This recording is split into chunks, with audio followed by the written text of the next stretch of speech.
kasus pertanahannya itu selesai. Kan, menurut kami itu menjadi hal yang penting karena praktek penggusuran di Jakarta itu tetap berjalan dengan alasan program strategis nasional, lalu ada juga sengketa lahan dengan pihak lain, padahal hunian layak, keamanan bermukim adalah hak asasi manusia, bagian dari pemenuhan tanggung jawab pemerintah terhadap warga negaranya. Berikutnya akan dilanjutkan oleh Mbak Serly, perwakilan warga dari Kampung Susun Bayam yang sampai hari ini juga belum bisa mengakses Kampung Bayam yang sebenarnya adalah hak warga untuk menempati. Padahal bangunannya sudah terbangun tapi warganya belum bisa masuk untuk menempati hunian tersebut. Bu, dari mana, Bu? Saya Serly dari warga dari Kampung Bayam. Mbak, ke sini, Mbak. Maaf, Pak. Sini. Ya.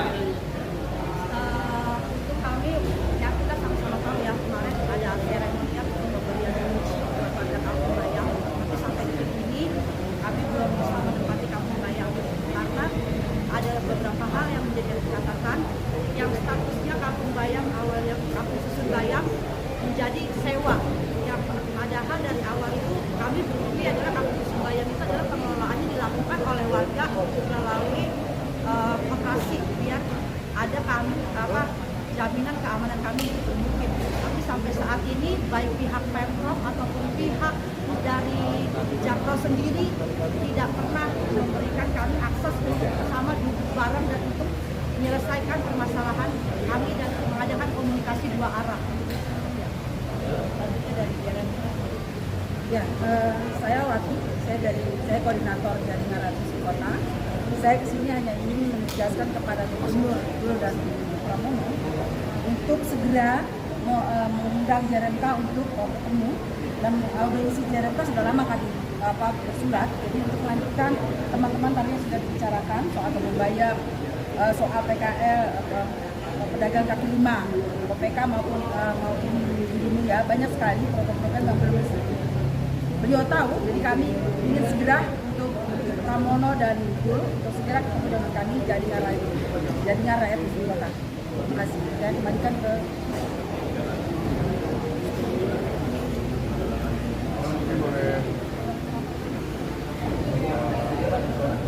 tadi kami di awal ada yang terkait dengan poin-poin penerapan saya. Slide aja karena tadi teman-teman.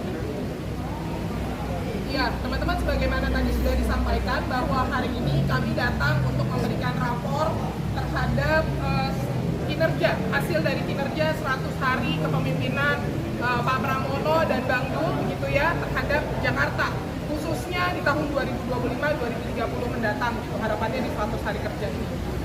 Catatan yang perlu ditekankan sekali lagi adalah 8 catatan kritis ini merupakan hal yang cukup penting untuk segera diperhatikan begitu ya. Apa yang kami lakukan hari ini tidak boleh dilihat sebagai kritik semata-mata, tidak boleh dilihat sebagai evaluasi semata-mata, tapi juga harus dilihat sebagai upaya partisipasi warga dalam menentukan masa depan kotanya. Dan akan sangat senang tentu saja kalau partisipasi ini disambut oleh gubernur di masa di 5 tahun ke depan ini, sebagaimana yang tadi sudah disampaikan juga oleh Bu Wati. Lalu yang juga perlu menjadi penting bagi catatan kami juga adalah 8 isu ini adalah isu krusial. Kami tidak melihat isu krusial ini ada masa depannya di Jakarta 5 tahun ke depan. Kami tahu bahwa 100 hari tentu saja bukan waktu yang cukup begitu untuk menyelesaikan seluruh masalah di Jakarta.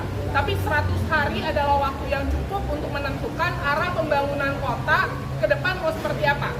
Bagaimana partisipasi warga dilibatkan selama 5 tahun ke depan selama kepemimpinan Pak Pram dan Bang Dul. Jadi 100 hari ini jadi masa yang krusial. Kalau dari 100 hari ini kebijakannya belum tidak clear soal menentukan masa depan kota, partisipasi warga tidak clear juga dilibatkan. Bahkan mungkin saja kegiatan kami hari ini dianggap sebagai kritik semata-mata tanpa melihatnya sebagai rekomendasi, maka akan sangat tidak baik dalam pembangunan kota ke depan. Dalam catatan kritis ini kami juga sampaikan rekomendasi, teman-teman bisa lihat. Rekomendasi ini untuk menunjukkan bahwa kami mau bergerak bersama-sama dengan pemimpin Jakarta masa mendatang agar bisa mengarahkan atau membantu kota ini menjadi kota yang lebih layak huni gitu ya, dan lebih